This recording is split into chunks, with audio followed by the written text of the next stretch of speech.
السلام عليكم ورحمة الله وبركاته. ازيكم حبايبي، عاملين ايه؟ معاكم جيجي من قناة وصفات مع جيجي كل حياتي. النهاردة معانا وصفة جميلة قوي لتصغير الأنف. وصفة جميلة وسهلة وغير مكلفة. وصفتنا عبارة عن معلقة زنجبيل زي ما احنا شايفين، ومعلقة معجون سنان. اي معجون سنان عندك في البيت ممكن تستخدميه في الوصفة دي. الوصفة دي يا بنات جميلة جدا جدا، بتصغر فعلا الأنف. بتصغر الدهون اللي بتبقى موجودة حوالين الأنف دي، بتشيلها وبتساعد على تصغيرها. طبعا احنا عارفين ان الزنجبيل بيساعد على حرق الدهون وبنستخدم للتخسيس. برضو بيستخدم في تصغير الأنف. هنعمل مع بعض الخلطة دلوقتي ونشوفها مع بعض. وصفتنا النهاردة عبارة عن معلقة من الزنجبيل، ومعلقة من معجون الأسنان. أي معجون عندك في البيت، أي نوع عندك في البيت ممكن تستخدميه. بس بنصحكم قبل ما تعملوا الوصفة دي ياريت نجربها على ايدينا الأول عشان نشوفها.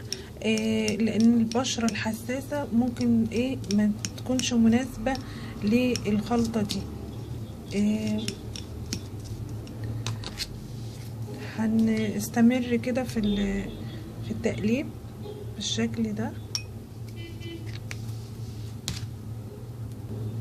هنفضل نقلب لحد ما يبقى زي الكريمة وتبقى خلطة متجانسة بالطريقة دي. شايفين هتبقى الخلطة معانا بالشكل ده. هتدهنيها على حوالين الأنف كل يوم لمدة 3 أيام.